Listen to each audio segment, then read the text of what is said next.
You know, success leaves clues, but so does failure. And if we can identify the patterns, the mistakes that consistently hold people back, then we can do something about them. We can change, we can grow, we can become more than we are today. The first mistake, and perhaps the most devastating one, is living without a clear philosophy of life. You see, most people drift through life like a ship without a rudder, blown about by every wind of circumstance, tossed by every wave of emotion. They have no clear direction, no guiding principles, no fundamental beliefs about what life is all about and what they want from it. Your philosophy is the foundation of your life. It's what determines your decisions, your actions, and ultimately your results. If you don't have a clear philosophy, you'll be at the mercy of other people's philosophies. You'll live their dreams, follow their paths, and settle for their definition of success. Let me ask you a question. What do you believe about life? What do you believe about success? What do you believe about your potential? If you can't answer these questions clearly and decisively, then you're living without a philosophy. That's mistake number one. The tragedy is that most people spend more time planning their vacation than they do planning their life. They'll research for weeks to find the best hotel, the best restaurants, the best attractions, but they won't spend 5 minutes thinking about what they want their life to look like 5 years from now. Your philosophy shapes your thinking, and your thinking shapes your life. If your philosophy is weak, unclear, or borrowed from others without careful consideration, then your life will reflect that weakness and confusion. But if you develop a strong, clear, personal philosophy based on sound principles and values, your life will reflect that strength and clarity. This leads us naturally to the second mistake that's holding people back, and that's the lack of clear written goals. You see, philosophy without goals is just wishful thinking. Goals without philosophy are just empty ambitions. But when you combine a solid philosophy with clear written goals, you have the foundation for an extraordinary life. Most people are goal-oriented by accident rather than by design. They drift from one thing to another, hoping something good will happen, but never really taking charge of their destiny. They're like Alice in Wonderland when she came to the fork in the road and asked the Cheshire Cat which way she should go. The cat asked her where she wanted to end up, and when Alice said she didn't know, the cat replied, "Then it doesn't matter which way you go." That's exactly how most people live their lives. They don't know where they want to end up, so they wander aimlessly, hoping they'll stumble onto something good. But success doesn't work that way. Success is a planned event, not an accident.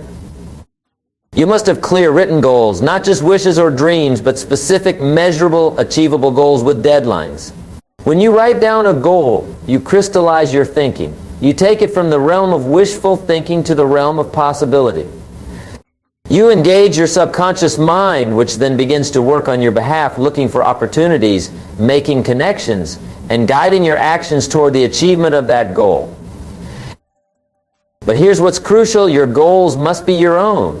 They can't be your parents' goals for you, or your spouse's goals for you, or society's goals for you.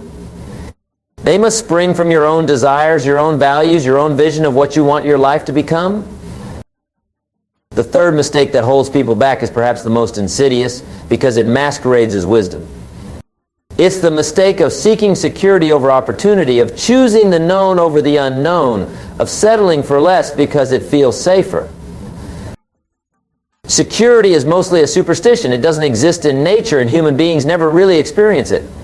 The person who seeks security over opportunity will always wonder what might have been. They'll reach the end of their life with a heart full of regrets, thinking about the chances they didn't take, the dreams they didn't pursue, the life they didn't live. Now, I'm not suggesting you be reckless or foolhardy. I'm not advocating that you quit your job tomorrow without a plan or jump into ventures without proper preparation. What I'm saying is that calculated risk is the price of progress. You can't discover new oceans unless you're willing to lose sight of the shore. Every achievement in human history required someone to step beyond the boundaries of security and comfort. Every invention, every discovery, every advancement came because someone was willing to risk failure in pursuit of something better. The irony is that the person who plays it safe, who always chooses security over opportunity, actually becomes less secure over time. The world changes, industries evolve, and the person who hasn't grown, who hasn't developed new skills, who hasn't taken any risks finds themselves obsolete.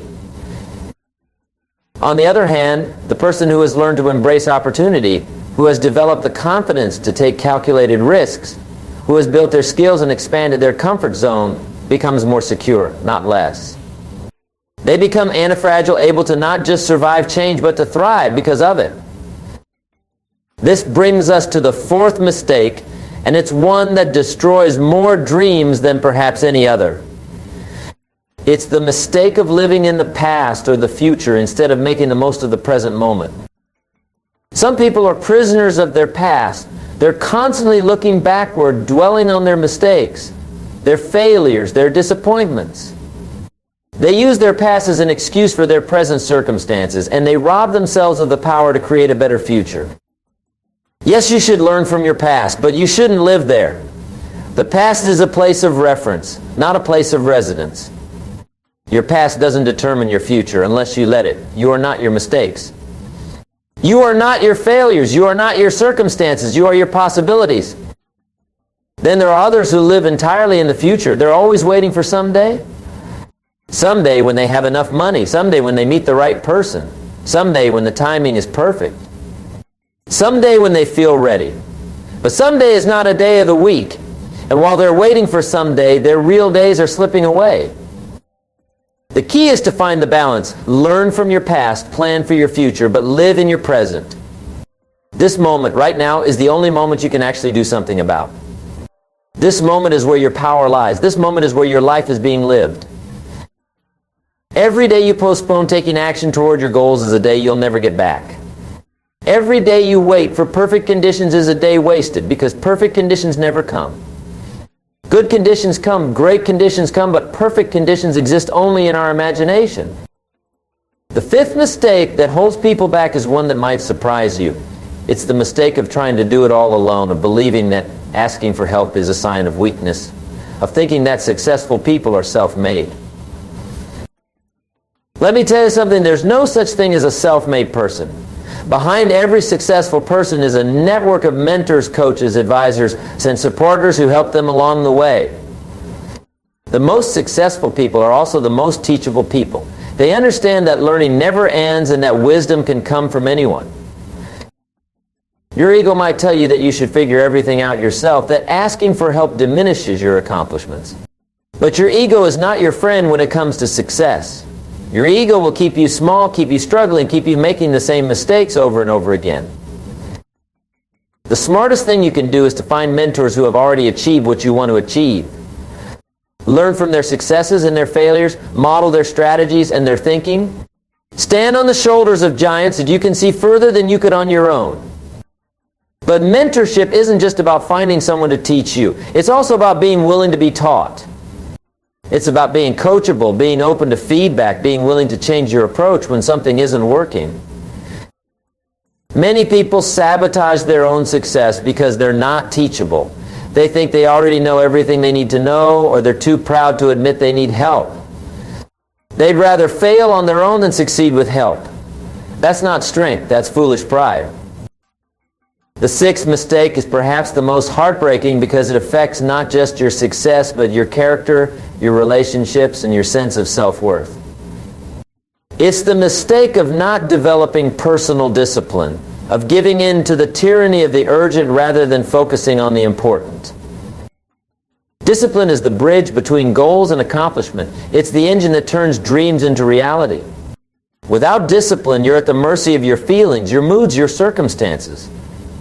You do what you feel like doing rather than what you need to do, and feelings are a terrible basis for making important decisions. The disciplined person has learned to do what needs to be done whether they feel like it or not. They understand that motivation gets you started, but discipline keeps you going. They know that success is not about grand gestures or dramatic moments, but about small, consistent actions taken over time. Most people overestimate what they can accomplish in a year and underestimate what they can accomplish in a decade. They're looking for the quick fix, the magic bullet, the overnight transformation. But real success is built through the compound effect of small, disciplined actions repeated consistently over time. Think about it this way. If you read just 10 pages of a good book every day, In a year, you'll have read more than 3,600 pages. That's about 12 books. If you do that for 10 years, you'll have read 120 books.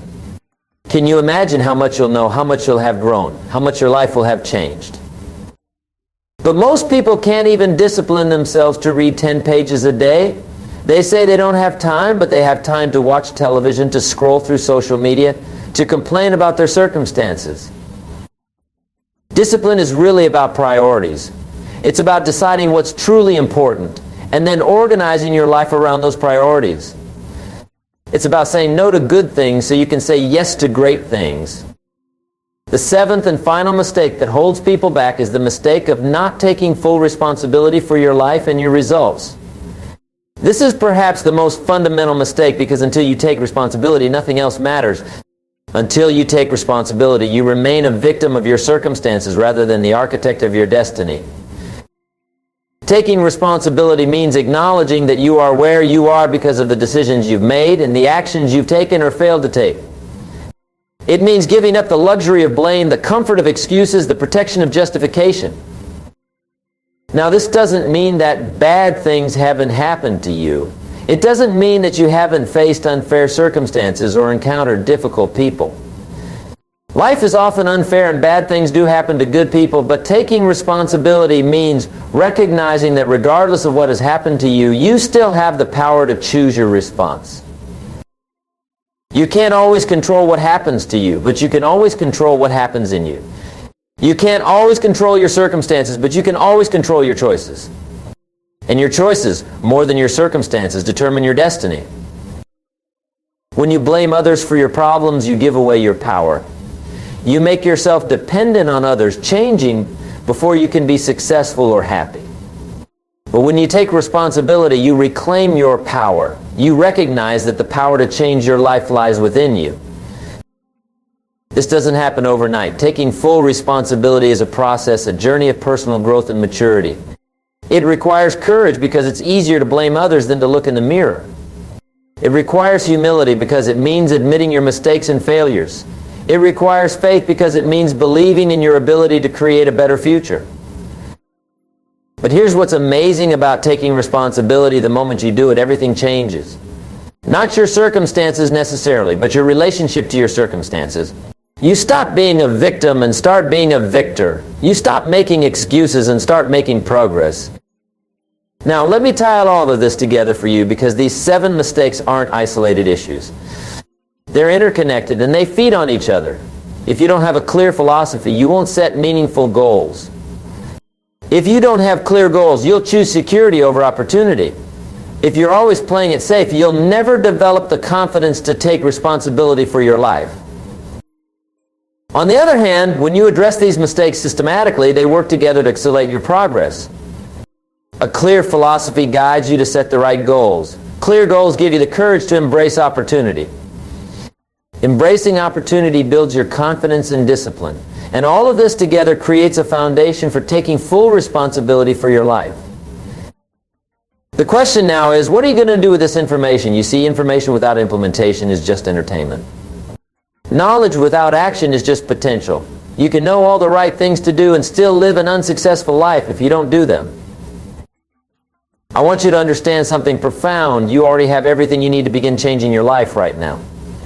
You don't need more time, more money, more education, or more opportunities. You need more wisdom in using what we have. Start with your philosophy. Take some time, maybe this weekend, to really think about what you believe about life, about success, about your potential. Write it down. Don't worry about making it perfect, just start. Your philosophy will evolve as you grow, but you need something to build on. Then set some goals. Not someday goals, but specific goals with deadlines. Write them down. Make them real. Start with small goals if you need to, but make sure they're meaningful to you. Begin to embrace opportunity over security. Look for ways to stretch yourself, to grow, to expand your comfort zone. Take calculated risks. Do something that scares you a little but excites you a lot. Focus on the present moment while learning from your past and planning for your future. Today is the day to begin. Not tomorrow, not next week, not next month. Today. Find mentors and coaches. Invest in your education. Surround yourself with people who challenge you to become better. Be teachable. Be coachable. Develop your discipline. Start small if you need to, but be consistent. Do what you say you're going to do when you say you're going to do it. Keep your promises to yourself. And most importantly, take responsibility. Stop blaming. Stop making excuses. Stop justifying your current situation. Look in the mirror and say, I am responsible for my life and I have the power to change it. You know, success is not about perfection. It's about progress. It's not about never making mistakes. It's about learning from your mistakes faster than your competition. It's not about having all the answers. It's about asking better questions. The person you become in the pursuit of your goals is more valuable than the goals themselves. The skills you develop, the discipline you build, the confidence you gain, the character you forge, these things will serve you for the rest of your life. And here's something else to remember. You don't have to be great to get started, but you have to get started to be great. Greatness is not a destination, it's a direction. It's not about being perfect. It's about being better today than you were yesterday. Every master was once a beginner. Every expert was once a disaster. Every successful person was once a dreamer who decided to take action on their dreams. The only difference between successful people and unsuccessful people is that successful people do the things unsuccessful people are not willing to do. So what are you willing to do? What are you willing to sacrifice? What are you willing to give up to get what you want? Success always requires trade-offs. You can't have everything, but you can have anything if you're willing to focus and pay the price. The price of success is discipline, dedication, and determination.